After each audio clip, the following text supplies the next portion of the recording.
In today's video, I'm going to teach you how to create and manage recurring tasks in Airtable, all through full automation. First, let's get ourselves over to Airtable by opening your preferred web browser and heading to the Airtable website.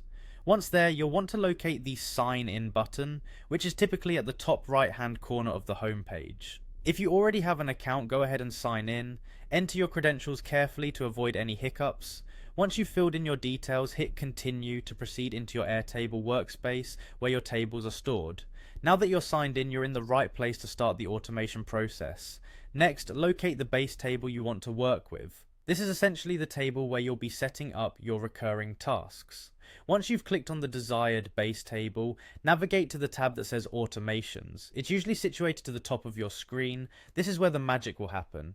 Click on Automations to start setting up your new task procedures. The next step is to add a trigger for your automation. Click Add Trigger and browse the list of available options. This step is crucial as it defines what event will kick off the automated process. Carefully select the option that best suits the kind of automation you're planning. After settling on a trigger, the next thing you'll do is to select the table which contains the data you will be working with. The interface will guide you through this process, showing possible tables to choose from. Following that, select the view that houses your data set. It's important to select the view that corresponds with your specific needs for the task you're going to automate.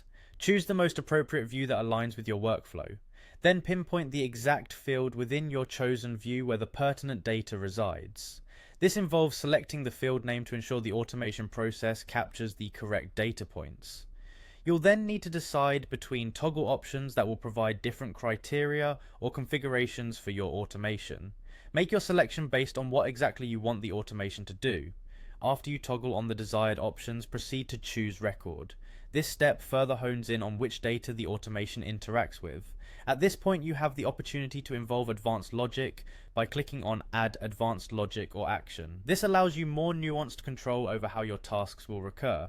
Finally, wrap up by selecting the specific action you want to automate. This can be anything from sending an email, creating a report, or updating a record. Once you've chosen the right action, ensure everything looks good and confirm the setup. And that's it, you've now created a fully automated recurring task within Airtable.